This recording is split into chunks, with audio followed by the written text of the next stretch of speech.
What's up, everybody? Welcome back to After Hours Arcade. We know we've been gone for a couple weeks, but the arcade is officially back open for business. This week, Nintendo is making big moves with a full studio acquisition. Sonic is getting a mysterious new spin-off. Steam Machine pricing is shocking everyone. And Metroid Prime 4 is hiding music behind what? A paywall? Yeah, that's really happening. Let's press start and dive into the week's biggest stories.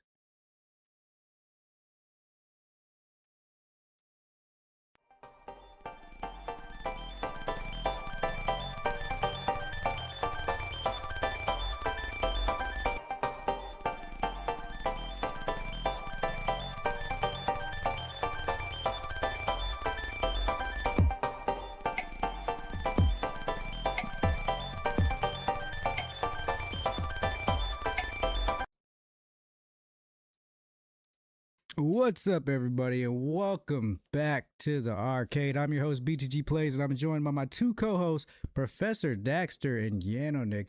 What is up, guys? Happy holidays, happy Thanksgiving. You guys ready for Christmas? No. The kid in me is. I'm excited as the kid in me, and I'm excited for my bank is not. My bank is like, yet. Bro, we need give me 6 more months. Let's skip this year. I need the whole world to skip it. I've decided that Christmas it's changed so much since we were kids. So much. Do you think it's changed? For sure. What has changed about it? I feel like I feel like Christmas is no longer really about,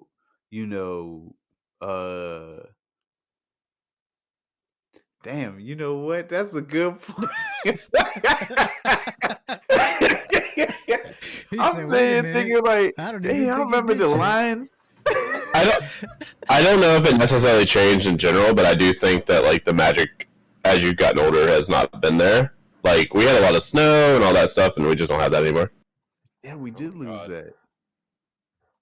Why do I sound like that? I know what just happened. Like Dex just went like full blown like ultra loud for some reason. My bad, y'all. My bad. But now it's normal. I don't stream no more. It's not on me. I don't stream no more. All right, you're back. You're back to normal. That was weird.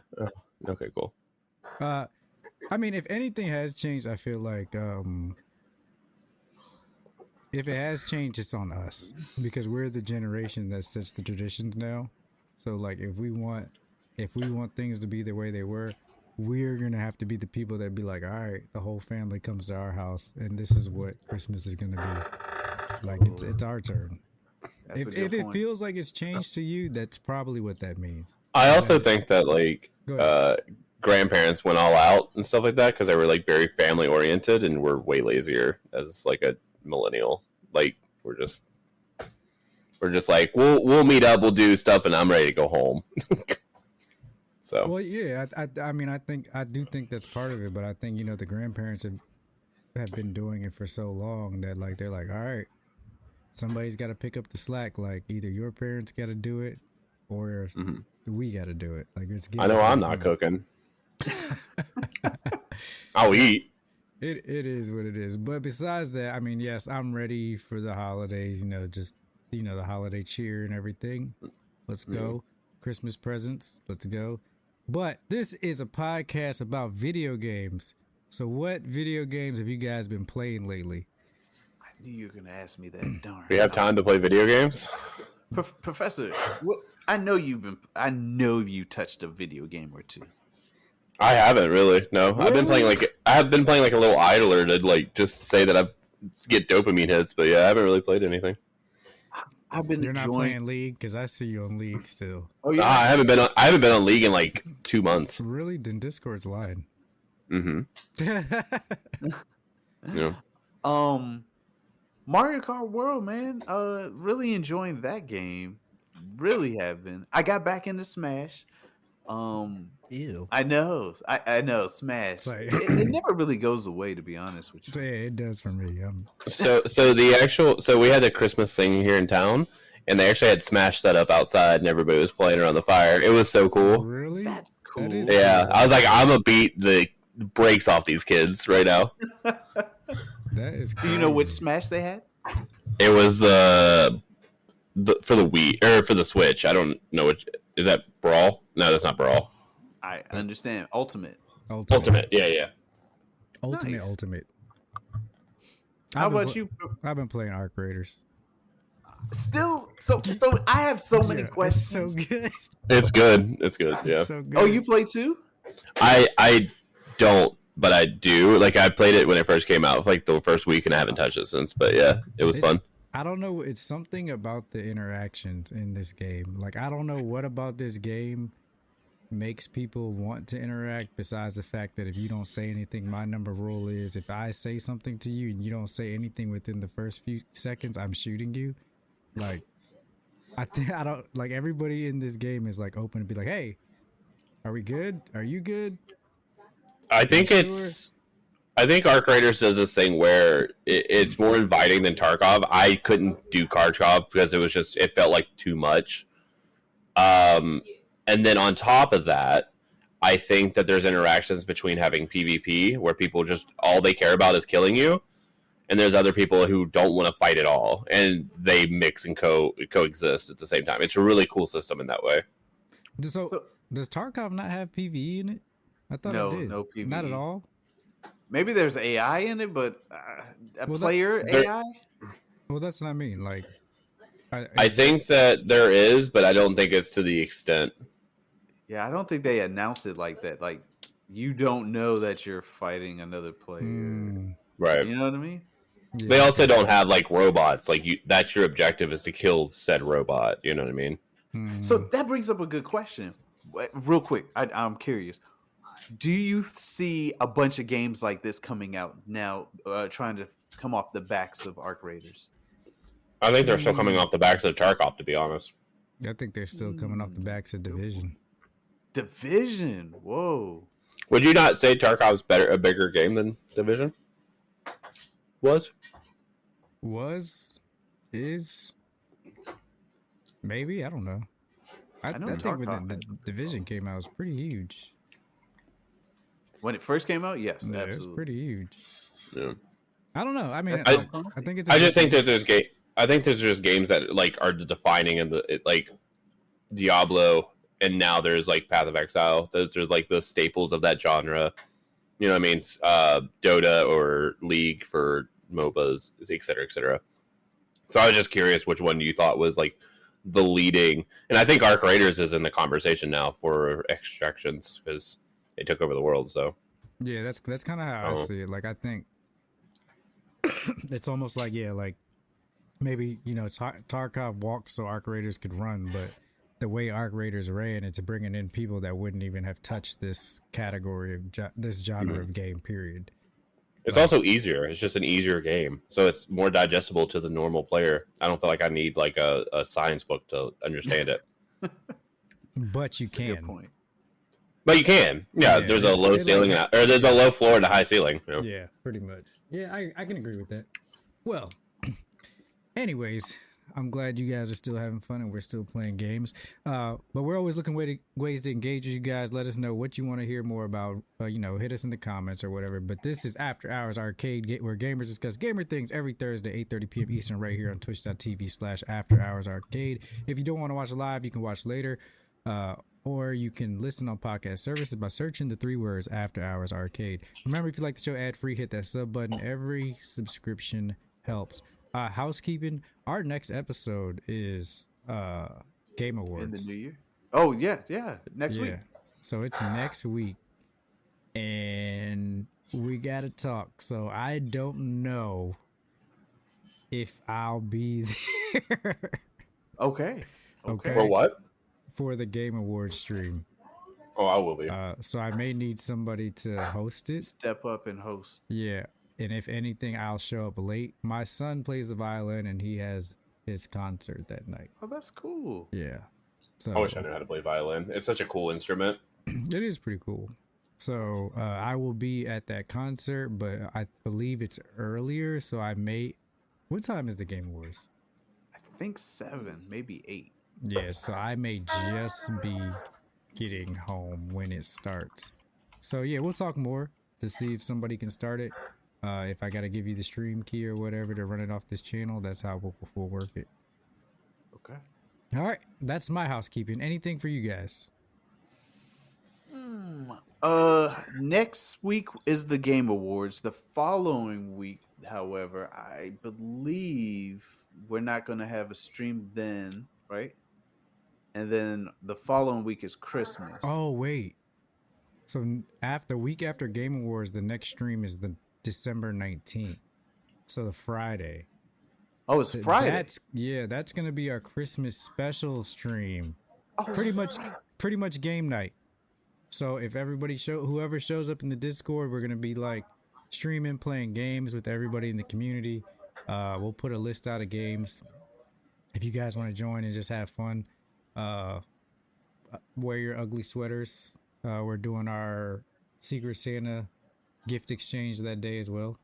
Is that gonna be live? If you guys signed up in the Discord, it's gonna be live. We can see what you guys got. Awesome. All right, so that's December 19th, Friday. So that the week of the 15th to the 19th, we won't have a Thursday episode. It will be that Friday community game night. And we'll post up more stuff on the social medias and in the Discord. I want to say, because thank you to Lily for making the banner for that. It'll probably be around the same time, if not earlier, maybe 7. I'll check it. But yeah, other than that, that's all I really got. Oh, make sure you guys go on the Game Awards website and pick your picks, because there's 3 rounds all the way up to this week. I think the second round started today. So log in, pick your picks. That's gonna keep a record of what you voted for the Game Awards, and then we'll take a tally of who got the most wins at the end. Okay. All right. Claire Obscure is winning it this year, right? No, I decided on that. Exhibition is gonna win.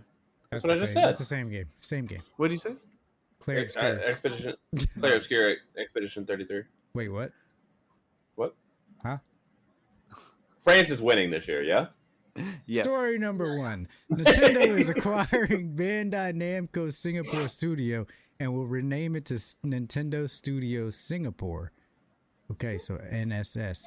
All right, Bandai Namco Studios Singapore was established in 2013 and has worked with Nintendo in the past, including contributing to the development of the Splatoon series.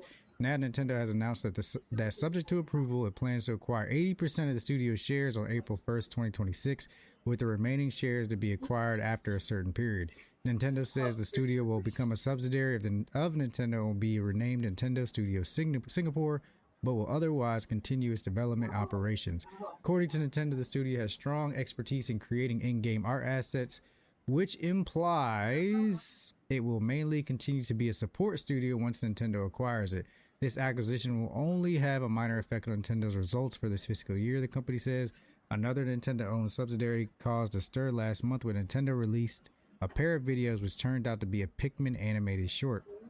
These videos were the work of Nintendo Pictures, which used to be known as Dynamo Pictures until Nintendo acquired it in 2022 and renamed it to focus on development of visual content utilizing Nintendo IP. Other than a pre-acquisition commitment to work on Death Stranding 2, Nintendo Pictures has only worked on Nintendo games since the 2022 takeover, including The Legend of Zelda Tears of Kingdom, Pikmin 4, Super Mario Bros. Wonder, Super Mario RPG, and Another Code Recollection. Other Nintendo-owned subsidiaries include 1UP Studio, formerly Brownie Brown, helped with the design on Super Mario 3D World and Super Mario Odyssey, Monolith Soft, Xenoblade, Next Level Games, Luigi's Mansion 3, Nintendo Cube, Mario Party, and Retro Studios, Metroid Prime 4. Oh, wow. Okay, so I don't think this really means anything. Honestly. Really? At all? No, because honestly, I didn't even know that there was all these subsidiary studios of Nintendo. Oh yeah, they got tons of. I had no idea that like Next Level Games was Luigi Mansion 3. I didn't even know that. You know, I just assume it's all Nintendo. Yeah. So that I guess the best way to put it is there are real opportunities for some titles to make an appearance again. I know What titles? I'm curious. Give me F-Zero. Give me Star Fox. Star Fox would be cool. It would be cool. Yeah. Are they the studio that works on that? No, but I'm saying Nintendo still has the right to those titles, so that they just have a studio that can perhaps present a new idea or a new take on it. But like my thing is like that studio's always been there. They're just like pretty much owning it now, like all the way. Right, but Which- that studio's working on other projects now that they have this. You know what I mean? Curious. I'm hoping Let me see that what they're working on. What is Nintendo Studios Singapore working on? They're gonna be like absolutely nothing because Nintendo. Don't say that. That's Nintendo- Death Stranding 3.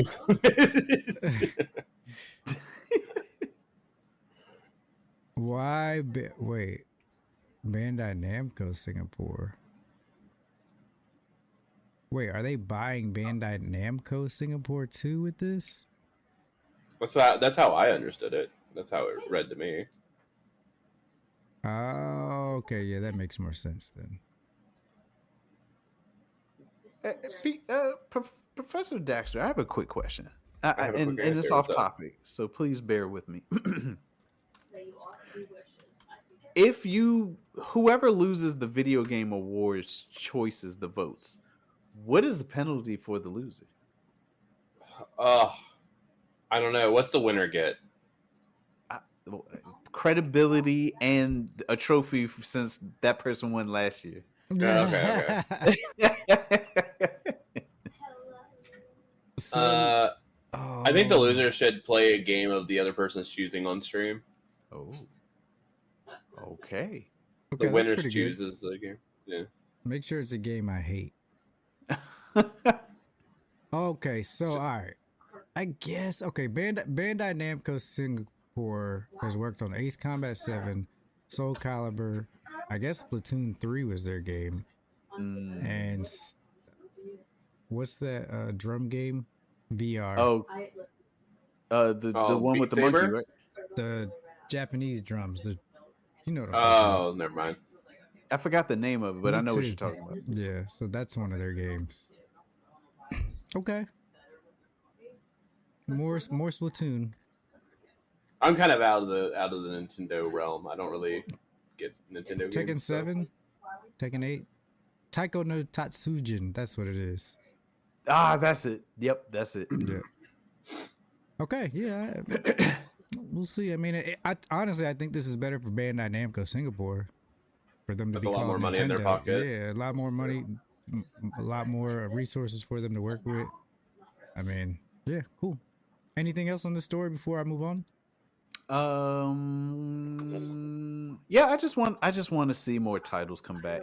I feel like we're just recycling all the old titles, and as Professor said, he just doesn't get Nintendo, and I'm starting to wonder, do I get Nintendo? Because they have like a wide array of games to choose from, and I feel like we're constantly playing the same game. So I feel like we're in a weird era because everybody gets like remakes, like remasters and all that stuff. And the thing is, it's like there's certain games that I would love to see that happen. Like Jack and Daxter would be one of them. I think Jack and Daxter, like a remaster or remake, would be really cool. I think that Nintendo probably has a couple games that would be really cool. Like I would like to see Star Fox 64 or whatever it was for the 64. So I think that there's a space for it, even though that people don't like it as much. Jay Or Lewis, they say they where's don't. my boy Fox McCloud? McCloud. Fox! Fox! The man's retired. He ain't coming back. But yeah, so I'm cool for having some remakes and remasters, and I think Nintendo has like a good IP for that because I'm tired of seeing like the 18th version of Mario with nothing added to it. I don't know, I man. I think Nintendo I feel like they does do a add to it, fantastic though. job. It's so what you Whatever know. The they're formula, doing is working. don't That's For what I'll sure. tell you. What's not broken? For sure, I think that Nintendo has its fan base and that they'll buy anything. Like they'll buy what Nintendo releases, but it doesn't really bring in new people. I don't think. You don't think so? I think it does.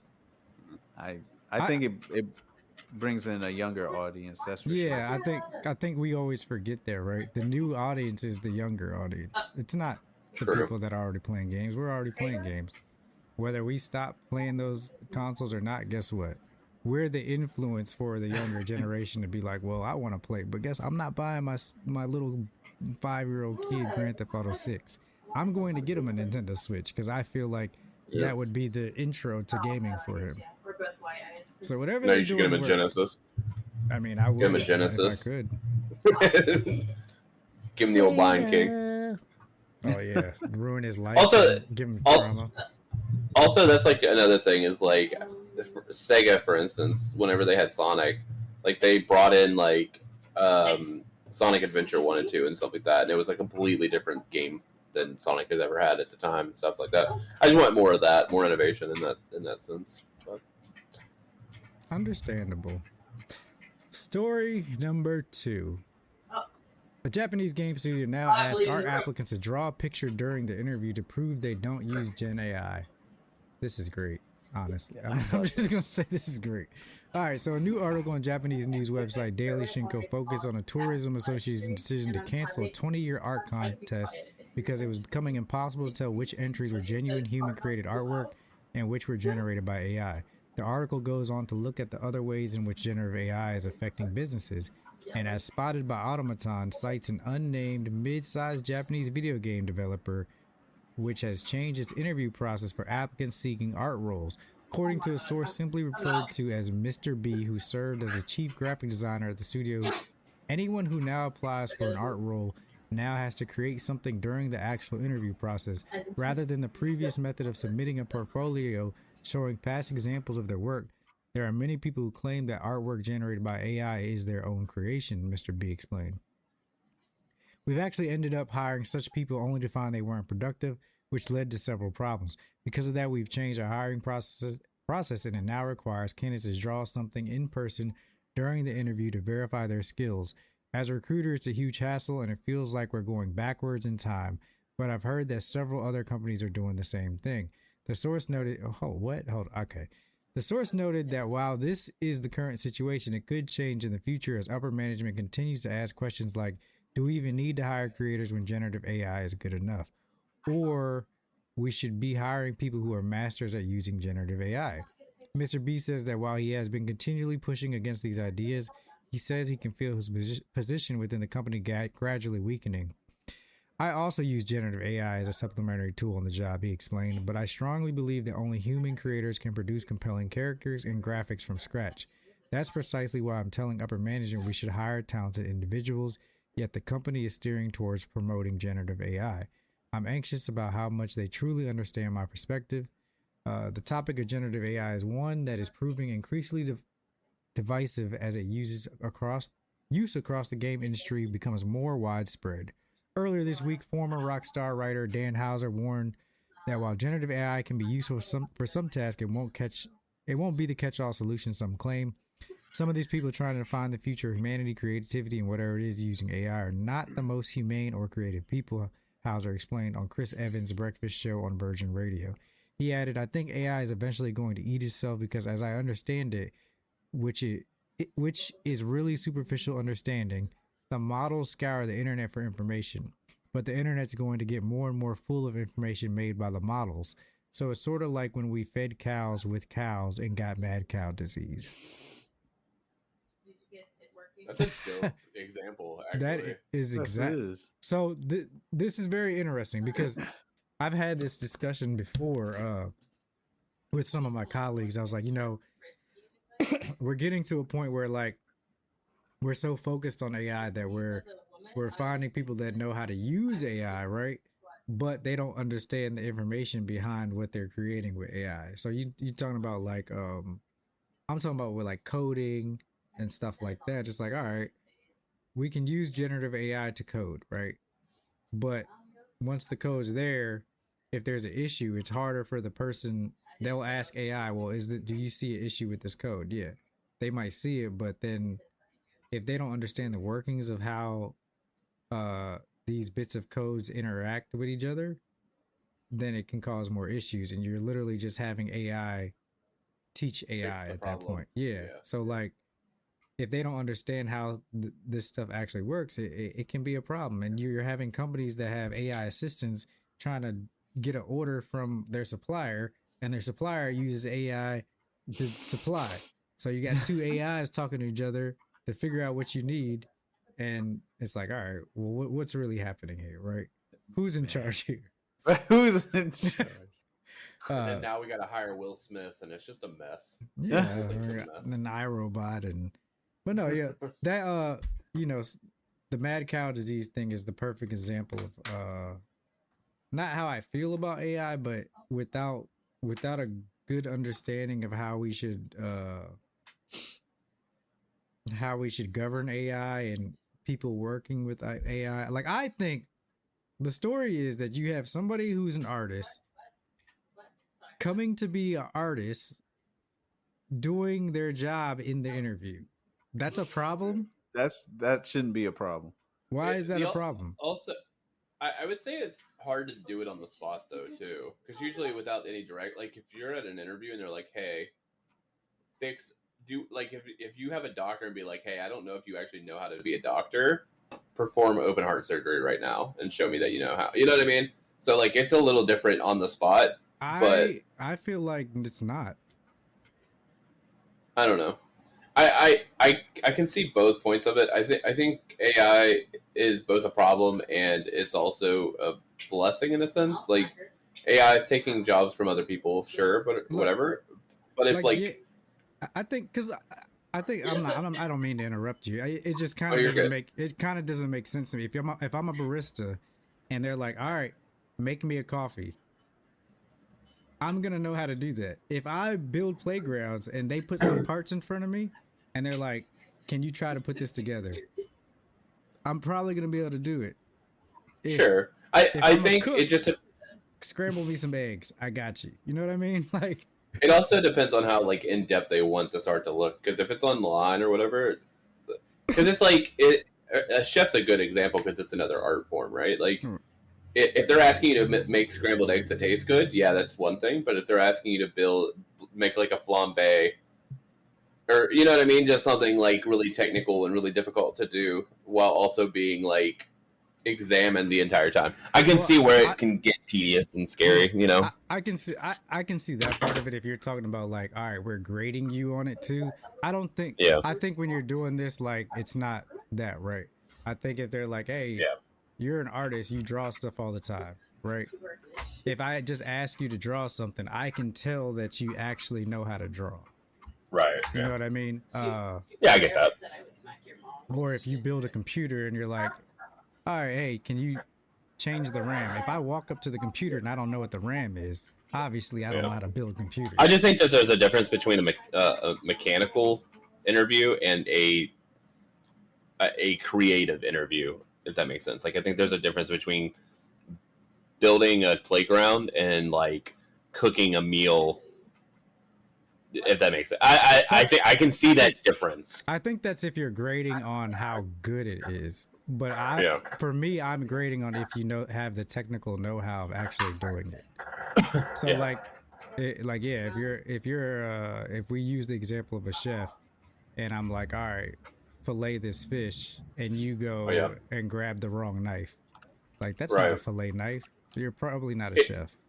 It also you're talking about a job interview for the best of that position, correct? So like you're looking at somebody who is at the top of their field competing against other people who are at the top of their field. Well, I think this is used more as as validation or verification, because I'm still telling you to bring your portfolio. I'm not telling you don't bring me the stuff that you've done before. I gotcha. But if you've done this thing before and I ask you to try to replicate the same thing that you've done before, you could probably do it. You know what I mean? I'm just afraid that it's gonna. I'm just afraid that it's going to be based on like creative work is all based on perception of who is doing the interview. So like you can make something like eggs, but the interviewer fucking hates scrambled eggs. You know what I mean? You don't know that, but you know what I mean? So like that's where it gets kind of spooky for an artist, I think. I get that, but I think that's that aspect is in any interview. in a regular Also interview, true. in a regular interview, I could walk in and this person could be like, "Well, I don't really like the way they speak," but that might have nothing to do with the job. Public speaking Yeah. might not be part of the job, but I don't think because I've seen interviews where they're like, "Yeah, I don't think this person's a good fit with the culture here," but they could Yeah. be an excellent worker. But what is like? It's like that. I've seen that happen where you have interview with engineers and the engineer just be like, "Yeah, I don't think they're going to be good with our team," but they have the skills to be on the team. Yeah. So it's going to be the same either way. I think my problem with the interview process now is that it almost seems like a lying game. Like I can put my resume out there, put anything on there. AI will find the things off my resume that I just took off of the requisition, and it'll be like, "Oh, this is the best candidate. Bring them in for an interview." And then I give you AI answers. And then that sounds great, but I haven't had to prove anything to you except that I know how to answer questions and read. Also, I literally know people that's gotten jobs over. Like, you can be the best person for the job, but if you do not know how to answer the questions properly, it doesn't matter. And see, and there's two sides of this. For sure. There's two sides for the people that are actually can do the job the best as possible, and then there's people that just you like their personality. Professor, as someone who is an artist and it's been paid for their work, how do you feel about all this? I think AI is just like any other art form. I think that there's a place for AI art. I'm not a big believer. Like, I think that people are always going to look for human created art. I don't think that's happened since the age of time. I think it can be scary because it's mainly like, how do you know if this is real versus AI? I think that's where my fear is more so than anything. It's not really like they're taking my job or anything like that. Mine is just like looking at a video and your mom being like, "Did you see what happened yesterday?" Like, I'm like, "No, this isn't real." Like, you know what I mean? So that's the scary part for AI for me, not the rest. Yeah. I think so. Pineapple said there's a difference in rigidity of the creative work has more flexibility that construction of piloting or construction or piloting aircraft. Also regarding AI, we're basing its usefulness on how it is now. What chance will humanity have when AI actually gets good? Well, to be fair, that's the fear, right? Like, that's AI is right? scary good now. Like, AI looks really good now. But what happens in like 20 years? So I mean, and that's what he's saying is that, right? But you also got to remember what does AI learn off of? AI learns off of what we put out on the internet, right? Just exactly what it said on this article. If AI just starts putting AI stuff out and it's learning from AI, it could eventually just be like, well, this is right because it's on the internet and this is what I've seen, which doesn't mean that it's right. If all the AI starts saying that the sky is green, doesn't mean that the sky is green. But if it looks into the internet and that's what it says, because every AI platform says the sky is green, that's what it's going to believe is green. Also, have you seen AI play video games? No, I haven't. Yes. So AI will start off really bad, and then it'll slowly understand its mistakes and start slowly getting better. They did it. It started off with like it was like a 5v5 basketball. It was basically dots, but it was 5v5 basketball, and it was the first to 1,000 or whatever. And at first, they didn't even know how to move properly, or they didn't know how to touch the ball. And then after a while, they started picking it up and then learning off of each other and compounding. And then it ended up being like the best 5v5 players in the world. So it was just cool to see. But then now you have AI playing Elden Ring. So AI is literally just beating Elden Ring, after a short time. It's crazy to see like how AI has changed over like just the last 2 years. Yeah, I think, and I don't want to stay on the topic too long, The but the truth is, already told us how it ends. The Incredibles did, didn't they? Where's my? To be fair, all I'd known about that movie was the mom. That's where the movie ended for me. Yeah, I just think that we keep trying to predict or say, oh, in the next 10 years, technology is going to be so much different, and I'm thinking, Yo, last year we were already we thought we understood. Oh, AI is gonna be like this. It's gonna no. It's we are moving so So fast. fast, and I don't think people really understand how fast this technology has changed in just under 1 year's time. Do you Yeah, guys remember? Do you guys remember in like the early 2000s, like the PlayStation 2 era, when you're like, graphics can't get better? Like this looks so real. I do remember This looks so I was like a kid. it don't matter though. Like you looked at it, you're like, these pixels are like, man, how does it look better than this? And now you can literally smell the grass in a video game. Like it's some crazy stuff. Yeah, we went from like 2 years ago of people not trusting cars driving by themselves to like a whole company, Waymo, who has only cars that drives by itself to take you wherever you need. Like that's kind of crazy. All right, anyways, next story. This one comes from VGC as well.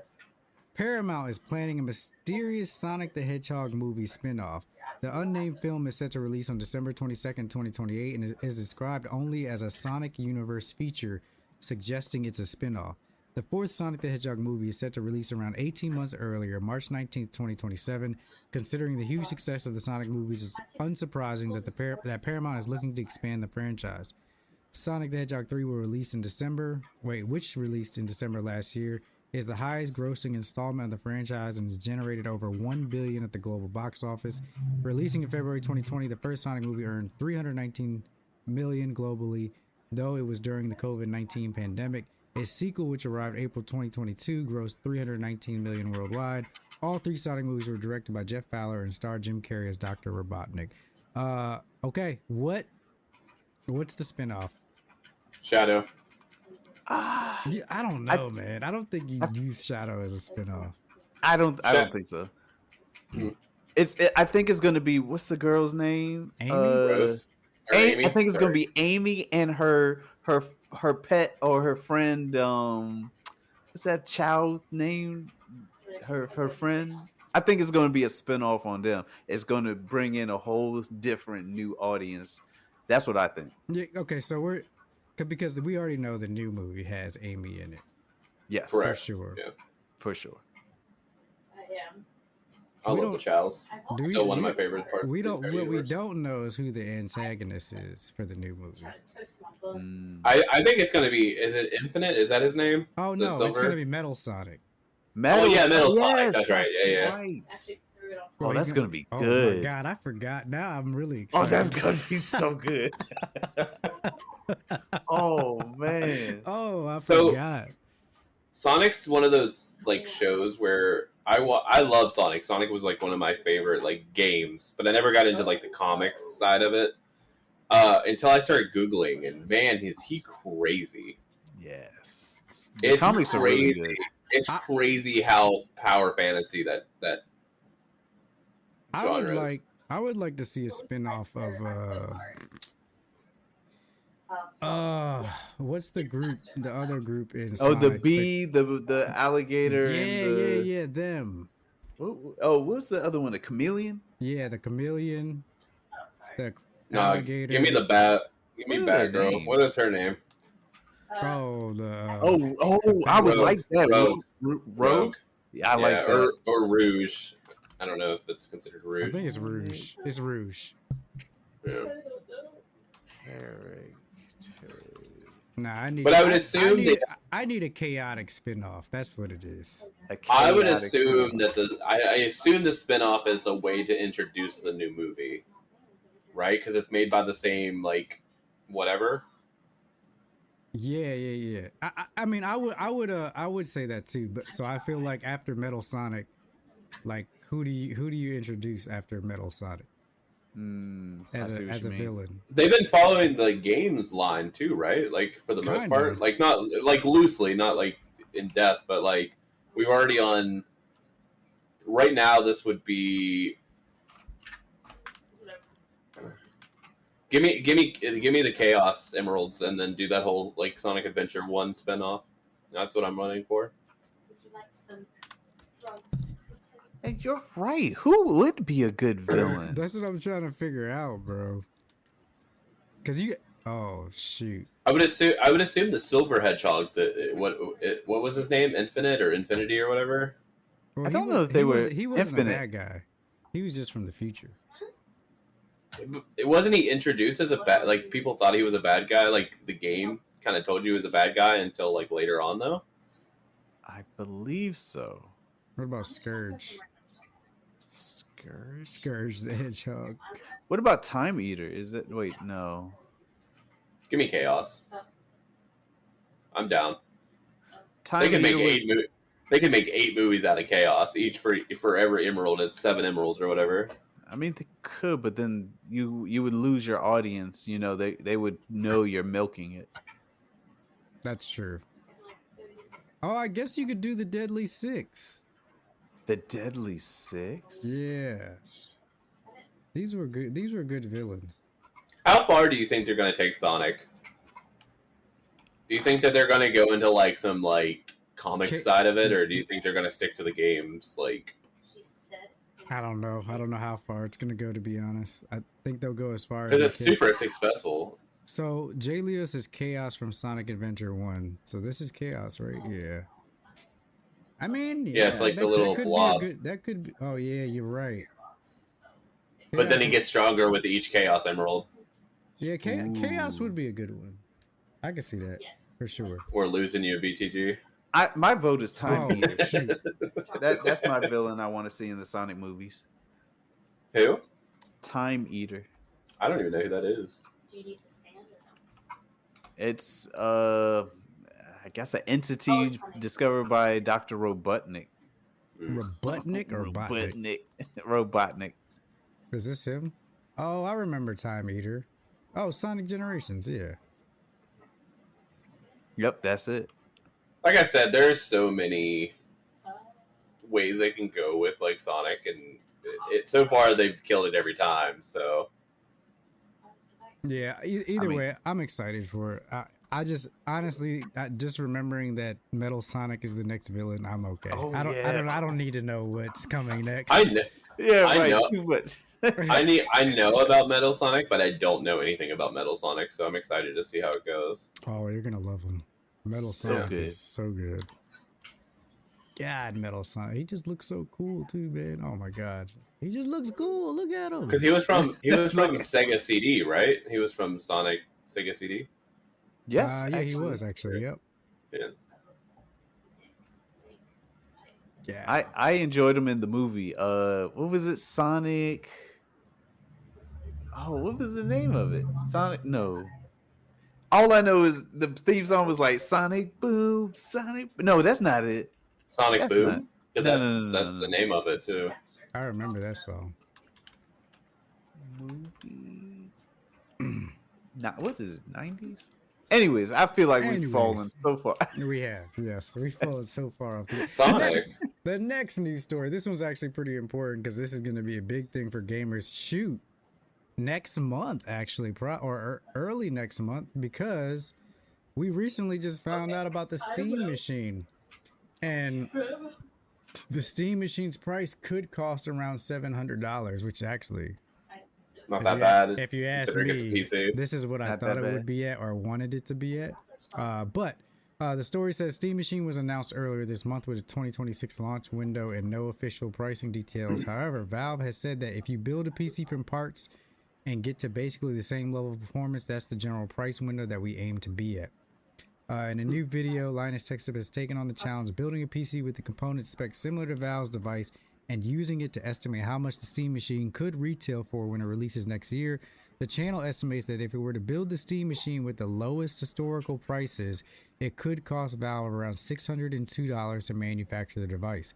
However, in today's market with inflated component prices, it could cost as much as $910 at retail pricing, $813 with lesser brands used. I knew it. Like $1,000 of pricing sounded perfect. Taking into account retailer profit margins, which Valve would not have to consider with its direct-to-consumer model, and the fact that it would be able to source some components cheaper like power supplies, motherboards, and cases, Linus estimates the Steam Machine will retail for around $700. I think it means $699 USD if there's no change in the markets, Linus said. It's probably above Valve's cost today, and there will be some opportunity for them to improve their margins over several years lifespan of the device as their initial investment gets paid off. Hopefully, RAM SSD pricing returns to some form of normality.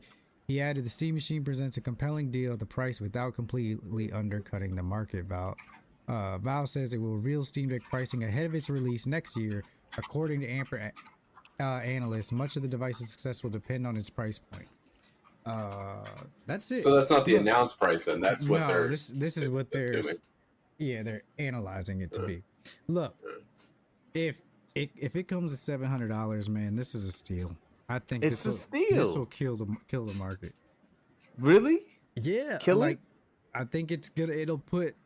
You talking about? It'll put PS6 and whatever Xbox is making next year in a bind. You're Like, right. They're gonna be like, oh shit. What Like, do we first do? off, you're coming out in January. We're like, what? Excuse me. We haven't even there's not even leaked pictures of what we even think the PS6 is gonna look like yet. No. So, and the Xbox already said, well, we're gonna make a PC hybrid. It's probably gonna cost around $1,000. Yeah, scratch that. We need to change up real quick. I love how Xbox teamed up with Steam for Steam to undercut them at the end, anyways. They're really like, hey, we're gonna make the Steam machine that plays PC games and PlayStation games and Xbox games all on one. And then Steam was like, hold my beer. Well, unless they're in bed together, there's very possible there's a deal that's not visible to us. I mean, maybe. You know how Steam wins this 100%? And I've said this since day one, since I heard about this. They make Half-Life 3, and it's going to be a Steam exclusive on the Cube. That's a good point. It would be an exclusive. Wouldn't it? Yeah, and it would go on no other console except for like a year later. The only thing about this thing that can stop it, right, is that it's a PC. That's the only thing. The whole A lot of people are anti-PC. The whole desktop mode thing is kind of, for some people, that is a turnoff. Yeah. If that's an option for them to go into their desktop, they're like, oh, that's too much. If I accidentally go in there, I'm gonna screw something up. That is a turnoff for some consumers. Unless they make the UI so intuitive and just everything just feels right. You know, like people who love their iPhone. I mean, people who use their iPhones just love how everything's just so seamless. Everything just works. And so they're going to be using SteamOS, a modified version. SteamOS is pretty good. Like the Steam Deck version of it is very good, but just the option of this turning into a PC on desktop mode is going to scare people. To be honest, it would be really easy. You would just, if it's hooked up to a controller, it goes to a certain UI, and if it's hooked up to a keyboard and mouse, it goes to a different one. that could work. I mean, that could be an option, but I don't think they would do that. I mean, it wouldn't be that hard to do. It would just be an input that just registers based on input. Yeah, but I think what I'm getting at, it's the idea, the option of it even being there can scare people. Like the regular consumer, like they want what they want, and when they're like, no, this is a PC, I don't want a PC, I want a console. That's what they're gonna think. That's the It's so only funny thing that because it can really looks like hurt a console. It looks like an Xbox Series X, It does, but smaller. actually. And actually, there was a meme going around that Nintendo's going to sue them for cube-shaped consoles. I mean, funny. honestly, I wouldn't doubt it. They're gonna be like, what? That's our design. Wait, you guys created the cube? Yeah, we patented it a long time ago. And this is 1743. Before Christ. Yeah. That BTG called it out. He was just like, I can't see this being lower than 1,000. I just can't see it. You were saying it was going to be like around 1.5, 1,000. It just depends on what's in it. I don't know how strong it is, to be honest. I don't know nothing about it. But I mean, well, they gave us this. It's supposed to be 6 times more powerful than the Steam Deck. That's 6 times. That's probably like a 40. So a 4000 series. 4060 card, yeah. Something like so that. It's nothing like game breaking in terms of like tech. For console, yes. What's the PS6 have or a PS5 have in it? That has like, it's like 2000 series. No, it's like 3000 series. But the lowest one, but because their stuff's so optimized, it Radeon runs RDNA2. Yeah. Which is 67,000 series. 6700. You heard what and the 6700 series compares PlayStation's Sony's so in the future. It's crazy. Oh, and they said they're announcing the new system when this year. I mean, 2026. That thing releases in January or something. No way. The new PS6. Oh, the PS6. No, the PS6 is 2020 something. I'm about to say, what time zone? Okay, yeah. The 6700 is like a 3070 or a 3060 RTX. Yeah, that's what. That's what I was saying. You did say that. Yeah, it's just so optimized that it runs well. So yeah, like one step up, but it's also a full PC, so you can run applications on it. I mean, this is you don't got to pay the yearly subscription. You get to play all your games in one place.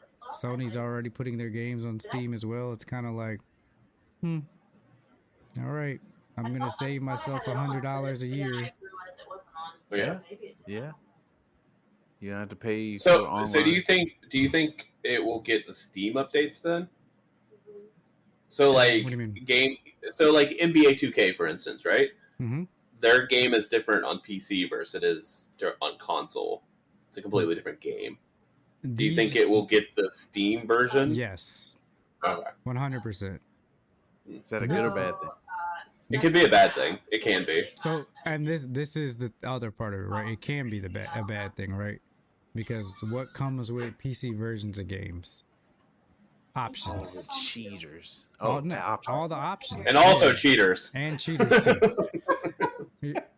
It's all the options. Too many options. I can. What is this FSR thing? Like, you know what I mean? Like, it's like, oh crap. Option overload. That's gonna and a lot of people do not like that, man. To be fair, they might not have to do that though. It's not guaranteed that would be that. If it's running off Steam OS, it is. That's 100% guaranteed. All the settings and stuff like FSR and like all those options. Yeah, because it's literally just the same thing as Steam. It's just running the PC version. It's a PC. Oh, okay. There's nothing different about it except it's literally a PC. So it's running the PC versions of the games. Even when you're running on the Steam Deck, it does the same thing. You just can't run anything else like you would on a PC. It's just you can. Steam. That's the thing. Really? Yes, this is a computer. You can run applications. They showed people running like Spider on it, doing codes and stuff. Just hooking it up to their monitors like a regular computer. They put it in desktop mode. It's a computer. Okay. So it's a PC. Yeah. It's just a branded, pre-built. Yeah, a friendly PC. It's friendly neighborhood PC. So yeah, I think $700 price tag is perfect. Yeah, it's a good starter PC then. Yeah, I think so. I mean, shoot, they get to 600. It's even better. You know? Do you think they'll have the Pro version and just possibly they do have one actually the 5080 series? So 100%, I do think there will be upgrades like that. Because they already said that nothing in this device is upgradable because the motherboard, everything's custom, except for like you can upgrade the SSD and stuff like that, right? So eventually, I mean, it's kind of entering their. This is the PC console you can buy, right? And they're like, all right, well, you know what? We got the upgrade coming out next year. This one's relative to the 5000 series. You know what I mean? It's like, oh shoot, do I just buy the whole? So now you're talking about having a PC that's pre-built with their custom stuff, and I can just upgrade my whole PC by buying a new box and switching up a hard drive instead of going to buy a $2,000 graphics card. I could just buy the box and be done with it.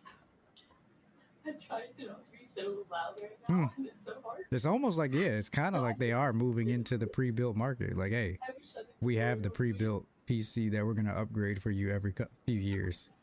Ooh. It wouldn't be that bad. It would just be the same as buying a new console at that point. Essentially, that's what they're going for. Yeah. Yeah. Why didn't they do this sooner? To technology or the price of these parts? To be fair, it's a small box, and graphics cards are very big. So, like, I would assume that like size is an issue more than anything. But Yeah. I don't know. I don't know. I don't know why either. Look. Also, since Steam makes so much money a year, I don't know. Maybe they're just getting bored. They're like, you know, let's do something. Let's do something. Let's shake it up. Because I mean, let's be honest. They are releasing this. They're releasing that new VR headset that looks incredible. Yeah. Their controller looks incredible. They're like, hey, and all this shit's gonna work Their together. handheld was good too, apparently. Yeah. Too. The Steam Deck was really The nice. Steam Deck is good. Yeah. It's I have one now and I love it. If when they come out with the Steam Deck 2, I'm probably gonna get that. Like it's yeah, all right. It's in a good place. I have nothing else to say about this. If this is the price, this is gonna definitely do something to push the market. Sony and Xbox are gonna have to make some changes, and hopefully this benefits the consumer. If they okay, that's the next thing, right? Hey, guess what? This is launching with Half-Life 3. Oh my! I actually. Oh my god! So just to be clear, when this happens, y'all heard it from me first. Whoa! Just saying. Somebody clip that. Clap that. And the crazy thing is, it would be an exclusive. So like they would be like, you can get it here for the first year. That would sell like hotcakes. That's clever. Well, I would love that. Technically, they wouldn't even have to call it an exclusive. Yeah, it's a PC. They just be like, this is a PC game. PC Well, so Xbox would get it too, though, because they're getting Steam compatibility. But I'm saying they directly block it from any other program other than them. I don't think Steam would do that. For a release, they could. I don't think they would though. It kind of defeats their whole like open market strategy. Yeah, It would be a $700 game, but I would buy the Steam machine just so I could play. Let's not ever say A those lot. words again. Let's not say lot. $700 game because you know Rockstar is listening. Like, wait, what? Right? They were like, "What What'd did Yano he say?" How much would he pay for a game? Money. Oh Lord. I would do it too though. Not gonna- Well, that's the crazy thing. A lot of people, I think, would. A lot of people would love Half-Life 3, and that's a good selling point. And then you're like, hey, it's only $700 for a PC console. Right, and I still get to play all my other PC games that I already have on it. And Game Pass, because this is a PC, I just start up Game Pass. Oh my god. Easy. Oh my gosh. Hmm. Oh, PlayStation better not come up with some launcher. Right. Sony's probably like, look, we're not launching shit in January. Wolverine is not coming on PC till 2029. No, we're not doing this. Like I'm telling you, Sony didn't change their whole strategy. I'm sure. I'm telling you. I'm sure of it. We're not gonna see too many more PlayStation exclusive titles on PC after a year. They're in those meetings like, what are we doing? We fucked up. We fucked up. All right, last news story. This is a good one. Wait, this is another interesting one. First off, Metroid Prime 4 is out in the wild, right? What? Yep, came out I think yesterday. Has anybody played it? No, unfortunately not. So I've been hearing good things, but I've been hearing that you should play Metroid Prime Dread because these Prime series games are like more prequel than, and Dread is like I heard Dread was really good though. I love it. I have it. Dread is like endgame Samus. Like this badass Samus. Like, oh my god. All right. So this is from Game Reactor. Today is a big day for Nintendo's fans of Metroid Prime 4 finally arrived on Switch 1 and 2. The game that fans have been clamoring about for years has debuted, and with this being the case, it's only right that we make it the subject of today's GR Live. Let's see, wait, is this the story? This ain't the story. Oh, my bad. Well, here Bear it is. with me. It's right here. It was thank below you. it. All right. So the story is Nintendo hides music in desert area of Metroid Prime 4 behind a paywall. You can only unlock it by completing 100% exploration of the area or by purchasing the €29.99 amiibo figure. Metroid Prime 4 Beyond certainly isn't being the dream return to the franchise that many have been hoping for the past 18 years. Despite having more than remarkable technical performance, Retro Studios' title suffers from some rather poor level design, to put it mildly. But now we know that there are other questionable design decisions too that further mar Nintendo's recent release. We're referring in this case to the desert section of Viros, which is explored on Samus' motorbike Viola. It's a section where you also have to ride around collecting crystals and items, and doesn't it feel a bit too quiet? Now we know why. It turns out that the music in this area can only be unlocked as a reward for completing 100% of the desert exploration, or by checking out and purchasing the Samus amiibo figure with Viola officially priced at $29.99. Hold on, I want to hear this. I'm sorry. So I'm so sorry. this is the end. Oh, that's rough. Oh. Hold on. Y'all can't hear it. I can't hear it. You can't do any tricks. Oh man. Hold on. I gotta turn it on for you guys. There's literally nothing to hear. There's no music. It's just ambient sounds. I don't hear anything. Nothing. No ambience or anything. You don't hear the bike? Oh, wait. Now I hear it, yeah. Oh. This is actually pretty terrible. It's pretty bad. I didn't realize you could hear her the entire time. My bad, y'all. Oh.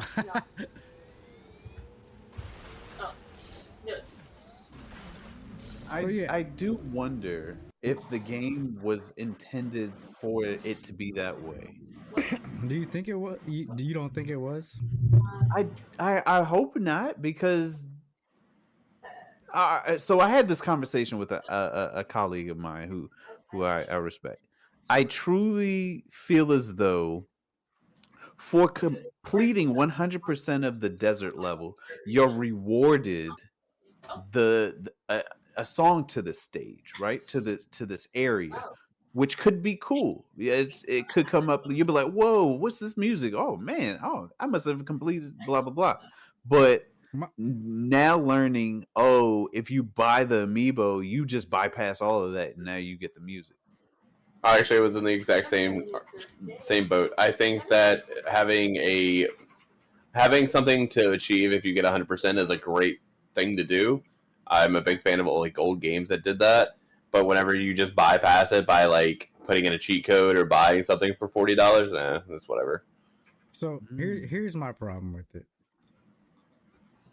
If I have to explore this desert area and torture myself with no music and do it at 100%, when I get the music, what is my purpose for going back here? I've already 100% of the area. What's the purpose? I'm gonna ruin it. Go ahead. All right, so here it is.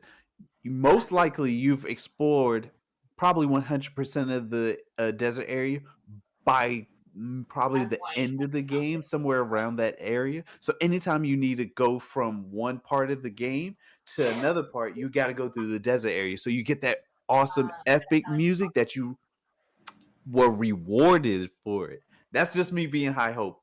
I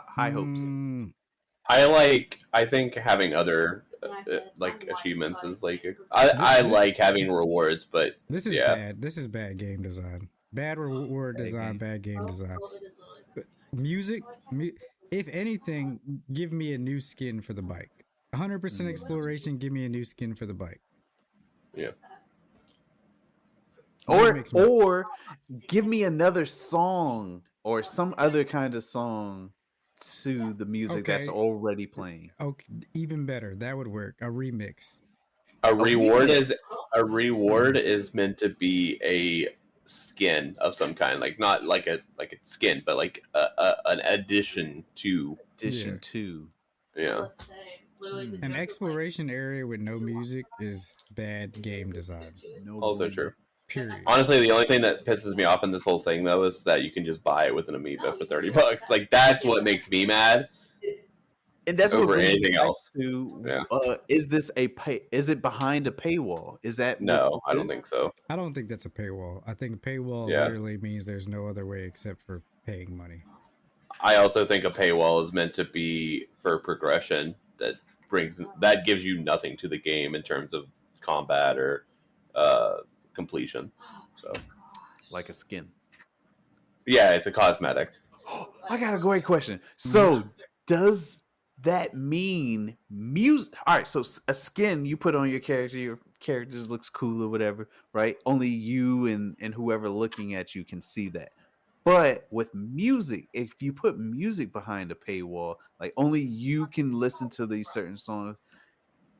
Is that a bad? Do you see? Is that something that you never want? Because Okay. they're going to do it. They're going to do it. Imagine- Especially imagine- selling a OST. That's all they're doing. Imagine watching Star Wars. Oh no, that's not the same. Not the same. And the entire intro where they do the story has no music on unless you bought the special edition popcorn. Bro, that I would never go see another Star Wars film again. Exactly. Ever. That's But it. no, hear me out. Let's say, for example, you're playing Marvel Rivals and you have the basic intro music, right? Whatever the dun, dun, dun, dun, dun, dun, right? You got okay. and then behind a paywall or behind the paid subscription, whatever, you can get a new background that comes with new music. That happens all the time. That's That's already fine. said. He said it's in addition to. There's already music there. Oh, If there was so- no music on the Marvel Rivals menu at all, Unless you paid $30 to get unless it, you then yeah. paid for the season pass, that's crazy. yeah, that wouldn't work. Like, Marvel that's Also- crazy. Also, people do that all the time. There's companies that do that all the time where they'll give you like a base thing and then you can change your entire front screen or your loading screen or your music that plays or your skin. Those are just cosmetics to me. Cosmetics. I feel like got it. those are things you come back to. If I'm exploring this area to 100%, there's literally no reason to come back to this area. None. Like, that's crazy. This makes Unless you have to travel through that area. But if it's at the end of the game, why are you going back? yeah, you already said because you got the final thing. You got the final thing But that you what- need. you've 100% it. So am I literally just going desert, to park just- in the desert just- just to listen to the song? Just the desert. Yeah, but if you're 100%ing the desert, you're gonna 100%, which is probably gonna take multiple hours. For even if you had to go somewhere else, you're driving through and you're like, oh, okay, this sounds cool, So and then you never hear it again. 5 seconds of the song every Yeah, time yeah. I travel. No, Like, I'm shit. saying you 100% discover the desert. So you've seen all of the desert. Like you could do that probably your first time there, Think depending so? on I mean, what I don't enemies know. you come across. I don't know. It's terrible. It's terrible. It would be different if there was music. It would be I'm different trying if to there was save you, actual music. Nintendo. Hire me. Come on. I feel like they're paying you. The way They're- you they're- gotta- I'm getting not a dime. You keep it up, they're gonna sue you. Is what they're Oh, gonna yeah, do. you know what? Nintendo, Yeah. never mind. Never. Yeah, this is ridiculous. This is crazy. And the thing is, we already know that it was meant to be like that. If it was meant to be, if it wasn't, it would have not been that way. Yeah, if it wasn't, there wouldn't be an amiibo that activates the music. There wouldn't be an 100% reward for it. They meant to do this, and it's ridiculous. I hope that you put that amiibo on there and it goes, "Thanks, whale." Oh, hell. Oh, my gosh. like that is ridiculous. Was that Dream laughing? Yep, I'm not a fan of it. I think it's bad design, and it really kind of turned me off. Darn. And whoever did it is Retro Studios. If that was, I don't even know why you guys would do that. People were gonna buy the amiibo regardless. Why is this even a thing? Like that, it makes Why do you buy amiibos anymore? Isn't it? I thought it was just for Smash, right, or whatever back in the day. No. Tons of games use it, but Oh, really? I can only speak for myself. I only buy amiibos because I like the way they look. Yeah. I never have bought an I amiibo understand like the because of- collector side of it, but I just didn't know if there was an actual like reason. Y'all never brought your what's it called? Your characters in Animal Crossing with you to another person's house and put it in there. I never bought them for that purpose. Like I never bought an amiibo because like, oh, I'm gonna get something extra in a game. That's never been a thing. I'm gonna show off. Right. I can't wait to show this amiibo off. BTG literally walks in when somebody comes in and let me show you this amiibo collection I got going. I'm be like, get the fuck out.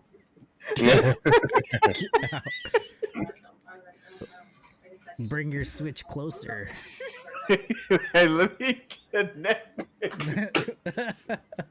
Let me get that RFID close to your Switch. Oh man! All right, yeah, this is bad game design. This is no good, terrible. Do better, Nintendo, please. Do better, Nintendo. Do better, Retro Studios. If you really want to do better, Steam wouldn't have done this. Just to be clear, go ahead and Steam just would have not done this. Put a patch out, give the song to everybody, and I don't know, release it. Then you're gonna have an uproar of the $30 amiibo skins.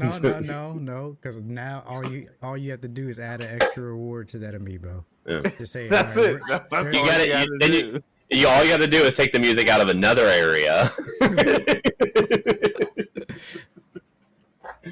Just attach the remix to it or add a skin. People will be a-okay. That is our last story for tonight. I wanted to wait until the end because I didn't want to interrupt. Did you guys see the image that Jeff Keighley posted? No. Have you talked about it? Oh my god! Where is it? Is a huge. It's on his Twitter. Oh, it's like that demonic wall. Yeah, it was the wall. Keeley. How do you spell Keeley? Why does it sound like I'm in a fucking air tunnel? I don't know why it sounds like this. You got closer to your mic and it did that. Okay. So he posted a thing and said was like, good things are coming or something like that. It was just like a spoiler, like teaser, and people were losing their mind on what it could be. Where is this at? Hold on. Let me see if I can find X? it. It should be on X, yeah. Keep going. Yeah, I don't get the wall. I almost wanted to put it in the story, and then I said, you know what? I don't even want to try to figure out. But then that's not good. That's not good. It's from Elder Scrolls.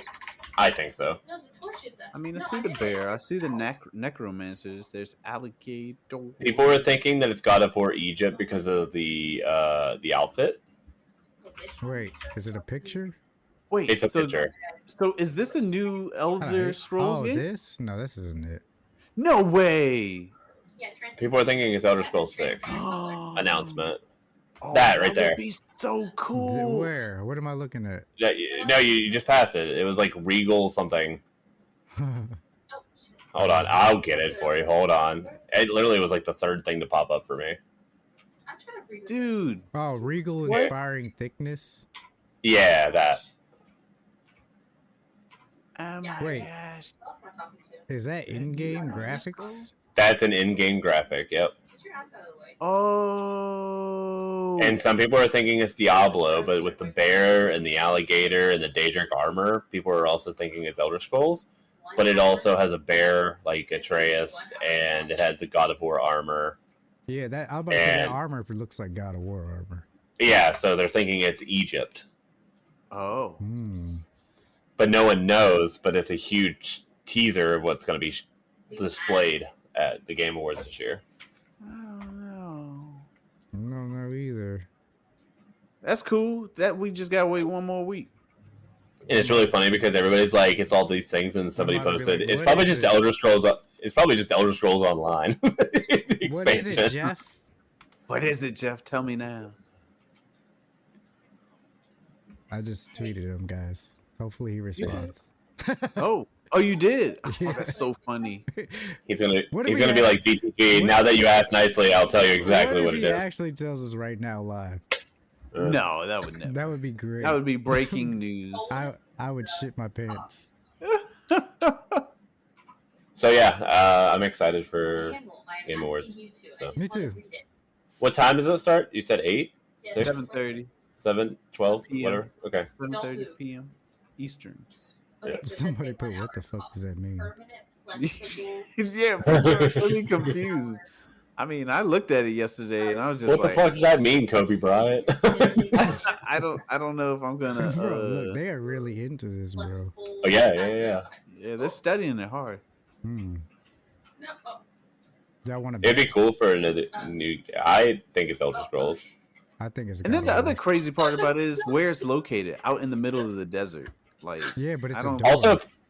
Also, yeah, like it's a portal, yeah, which is why people think it's Elder Scrolls. But in God of War, you went through those portals too. Yeah.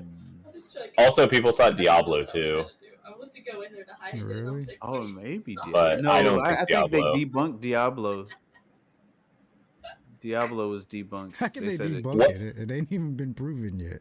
Yeah, but Jeff I think said, Jeff Keighley said. yeah, something he said about it's it, not yeah. Diablo. Oh, I got this. What I would like to see is God of War. That's what I want to Did see. somebody AI this? Because that would be crazy. No, he posted it. They probably Not AI'd that. this. Yeah, Oh, Not this. that's Picture. AI. Because it doesn't even look like it's like the chains don't look like it's really there. but it's also really funny because somebody has like a picture posted about God of War and all like the details of God of War, and then like 2 down, it's all Elder Scrolls. So Same on, game. Dark Same Siders. game, y'all. yeah, It's the same game. it's actually the new. Jumanji. No. It's the new Animal Crossing game. coming out, so. Yeah, no, it's that game. What's the one? Some of the Lamb. Cult of the Lamb. Call to the Lamb. I think All it's a sequel to Hook. Ooh. Also, it's even what's even crazier is people have actual Google images further down of like names of streets and stuff. It's like Mesa I Road. saw that. Yeah, I saw that. Yeah. This. I'm really thinking this is Elder Scrolls 6. It keeps coming back to me. Yeah. They haven't announced anything on Elder Scrolls 6 in a long time either. Regal inspiring thicknesses in the desert of Joshua Tree. That's in California. That's in California. Yeah. No. So, yep, Oh, that's can you all really I find had. it? Is it really out there? People say it Somebody is, said, but then somebody said, is somebody gonna go there? I'm guessing it's something at Joshua Tree.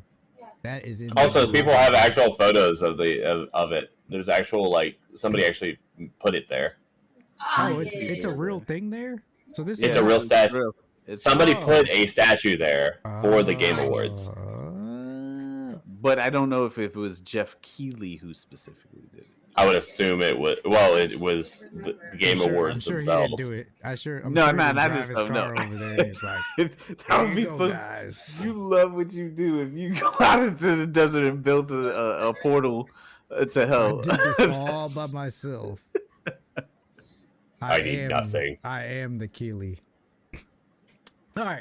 That's cool. I can't wait to find out next week. All right, so games coming out this week. Cosmic Invasion, Marvel's Cosmic Invasion came out a few days ago. I don't know if anybody's got it. Assassin's Creed Shadows is now on Switch 2. Kato's Post Office is out on Switch 2. Destiny 2 Renegades is the mobile game. Football Manager 26 Touch is out on Switch. Holy Justice Galaxy Outcast, Horses, iRacing Arcade, Kingdom of Night, Total War Napoleon. Red Dead Redemption is out on everything in mobile. Rising Heat, She's Leaving is out on Xbox and PC and PlayStation. Samogo Legacy Collection, Sleep Awake is out. Tingus Goose, 2 Point Museum, Vendetta, Don't Scream, ITRP Vacuum Bless, Let It Die Inferno, Puzzle Parasite, Lord of the Rings Online, Viewfinder, Blood Refresh Supply, Cloudheim, Cult of the Lamb is out on mobile. What?